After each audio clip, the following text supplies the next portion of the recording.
हम human reproduction को study करेंगे। ह्यूमन रिप्रोडक्शन, ह्यूमन जो होता है उसमें सेक्सुअली रिप्रोडक्शन होता है।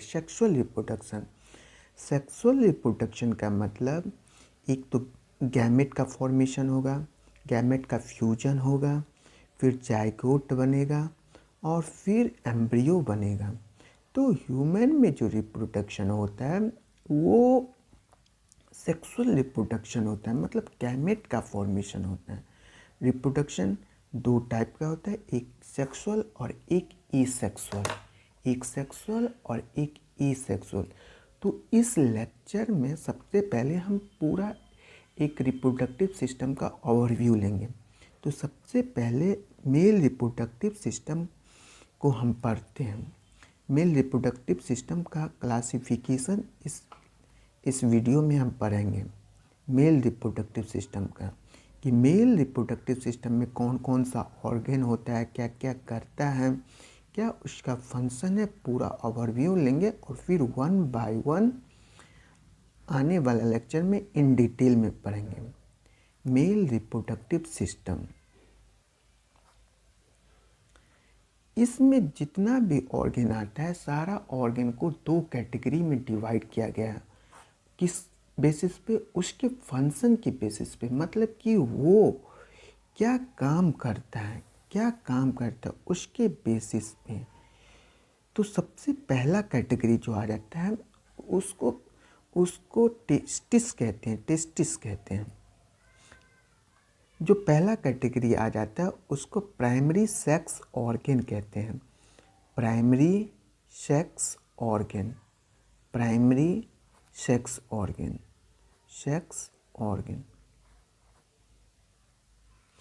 जो मेल रिप्रोडक्टिव सिस्टम के अंदर जितना भी ऑर्गन आता है उसको दो कैटेगरी में डिवाइड करते हैं, एक तो प्राइमरी और एक secondary. Primary secondary sex organ.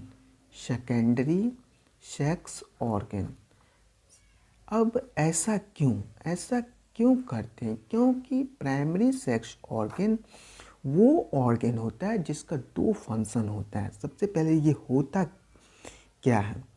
Primary sex organ testis होता है। टेस्टिस दो नंबर में होता है या वन पेयर, जिसका फंक्शन होता है। प्राइमरी सेक्स ऑर्गन कह रहे टेस्टिस होता है और ये इसका फंक्शन अब क्या होता है? आखिर हम इसको प्राइमरी क्यों कह रहे हैं? प्राइमरी सेक्स ऑर्गन हम उसी ऑर्गन को कहेंगे जो एक तो फॉर्मेशन ऑफ गैमेट, जो गैमेट का फॉर्मेशन करें। फॉर्मेशन ऑफ गैमेट मतलब एक तो गैमेट का प्रोडक्शन करें, मतलब गैमेट बनाए। फॉर्मेशन ऑफ गैमेट, जो एक तो गैमेट बनाए। और मेल गैमेट क्या होता है? मेल गैमेट स्पर्म होता है। तो यहाँ मेल गैमेट लिख लेते हैं, फॉर्मेशन ऑफ मेल गैमेट। और मेल गैमेट क्या होता है? स्पर्म। और स्पर्म कैसा होता है? हैप्लॉइड होता है।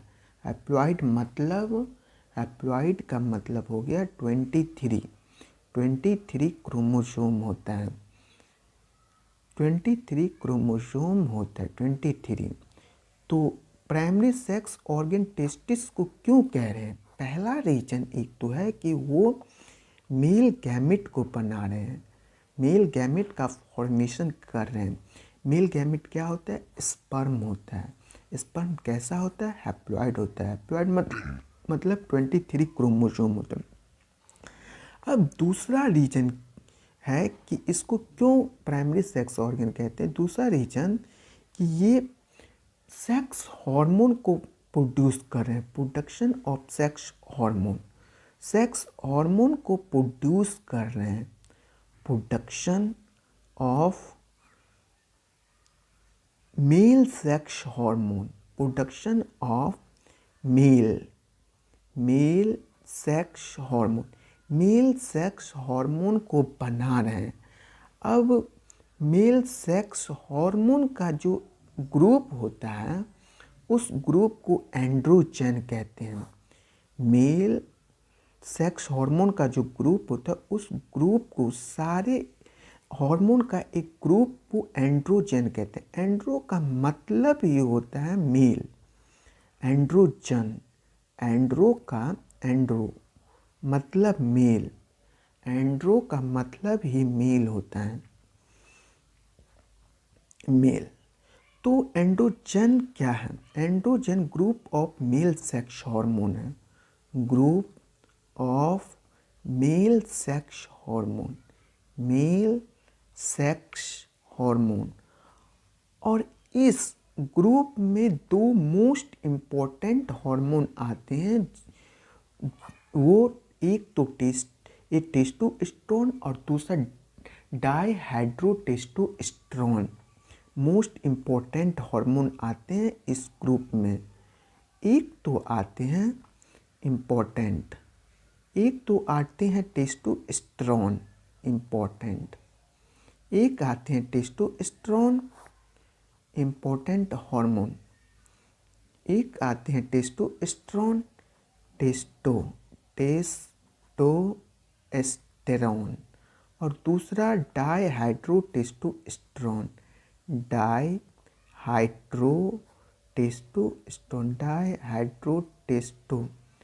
टेस्टोस्टेरोन।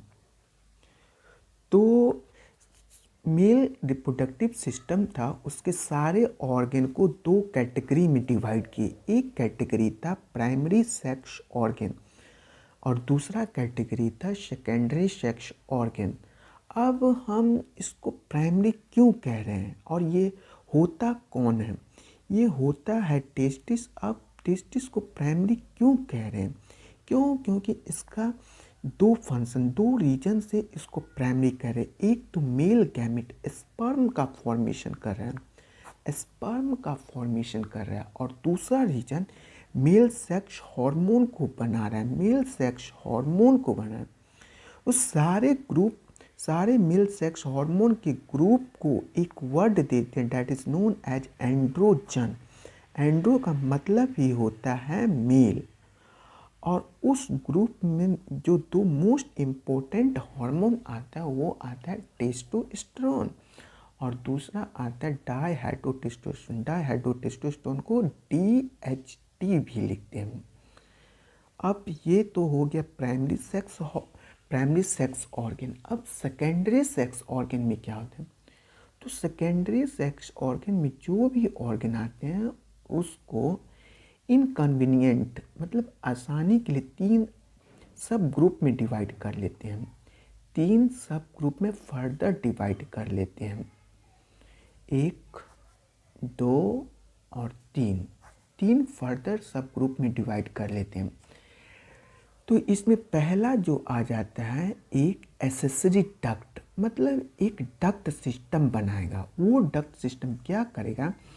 स्पर्म तो यहाँ बन गया टेस्टिस में, वो डक्ट सिस्टम कैरी करेगा, कैरी करके और स्पर्म को फीमेल रिप्रोडक्टिव ट्रैक्ट तक ले जाएगा।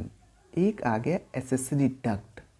दूसरा आ गया एक्सटर्नल जेनाइटिलिया।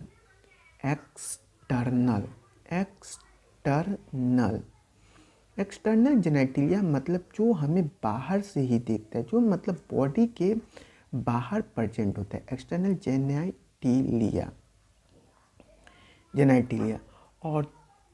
और जो तीसरा होता है वो होता है एसेसरी डक्ट, जो मतलब कि एसेसरी ग्लैंड जो कि रिप्रोडक्शन में हेल्प करते हैं। एसेसरी ग्लैंड होते हैं जो कि रिप्रोडक्शन में हेल्प करते हैं। ये सबको इन डिटेल हम आने वाला लेक्चर में भी पढ़ेंगे, अभी सिर्फ एक आउट व्यू ले रहे हैं। तो अब एसेसरी डक्ट में आता क्या क्या है? एसेसरी डक्ट में एक तो रेटेड टेस्टिस आता है। रेटेड टेस्टिस जो कि टेस्टिस के अंदर प्रेजेंट होता है, टेस्टिस के अंदर प्रेजेंट होता है रेटेड टेस्टिस, जो टेस्टिस के अंदर ही प्रेजेंट होता है। दूसरा क्या आता है? वासा इफ्रेंसिया। ये क्या होता है, ये टेस्टिस को एपिडाइडेमिस से कनेक्ट करता है। ये भी एक फाइन ट्यूब होता है, डक्ट होता है, डक्ट ही होता है जो टेस्टिस को इफ्रेंसिया, जो टेस्टिस को एपिडिडाइमिस से कनेक्ट करता है, टेस्टिस को एपिडिडाइमिस से कनेक्ट करता है, कनेक्ट करता है एपिडिडाइमिस को। ये नंबर में कितना होता है, 12 to 15 in number, 12 to 15 in number. अगला क्या होता है, अगला होता है एपिडाइडेमिस। एपिडाइडेमिस वो स्ट्रक्चर होता है जिसमें एक तो स्पर्म स्टोर होता है और दूसरा फंक्शनल मैच्योरिटी, मतलब कि चलना सीखता है, मतलब कि चलना, मोटिलिटी गेन करता है, मोटिलिटी।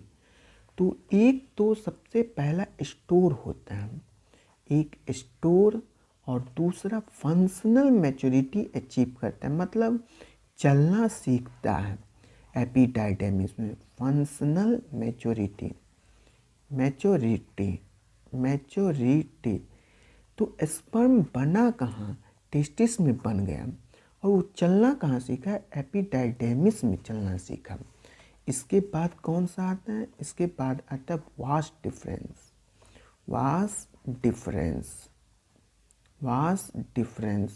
वास डिफरेंस एक ऐसा ट्यूब होता है जो स्क्रोटम सैक को एब्डोमिनल कैविटी से कनेक्ट करता है।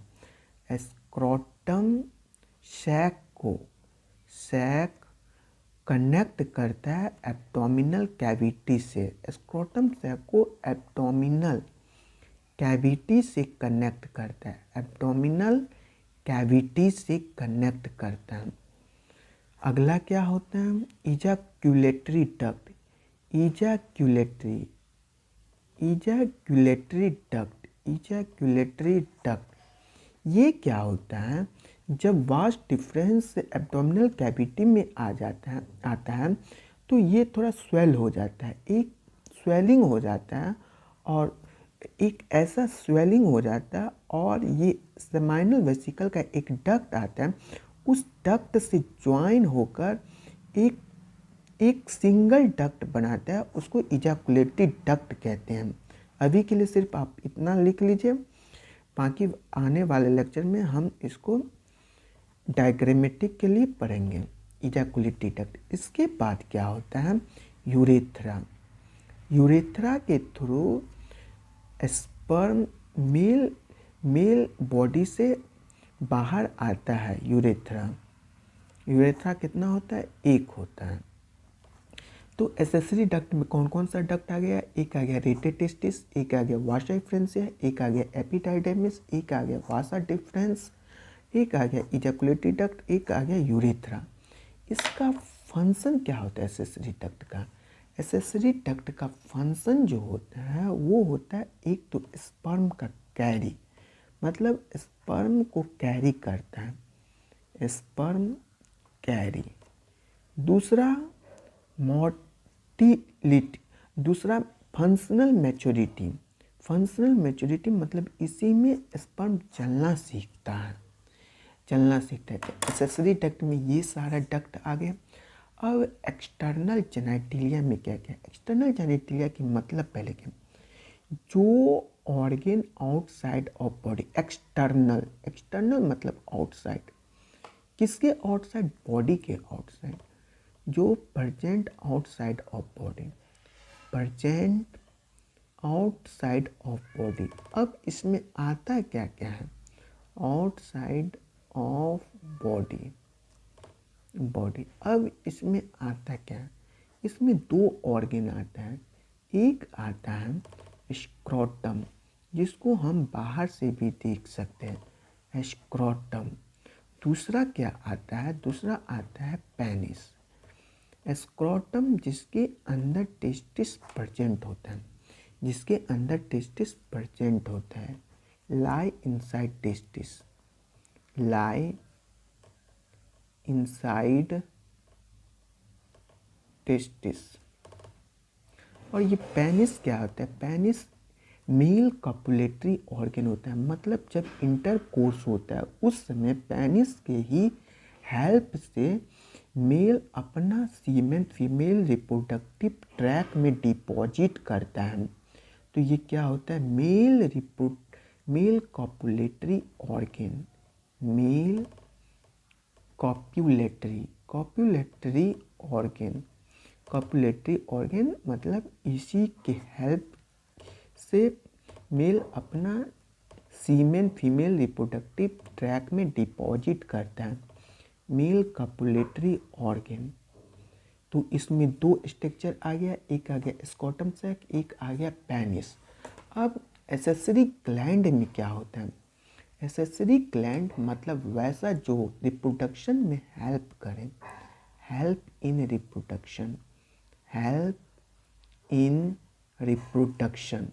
रिप्रोडक्शन में हेल्प करे, उसको एसेसरी ग्लैंड कहते हैं। अब एसेसरी ग्लैंड में तीन टाइप के ग्लैंड आते हैं, तीन टाइप के ग्लैंड आते हैं। वो कौन कौन सा है?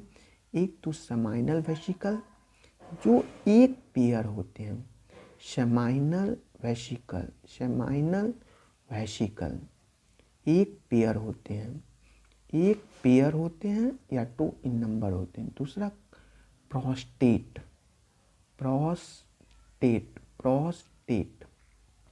जो एक नंबर होते हैं, एक ही उसका संख्या होता है।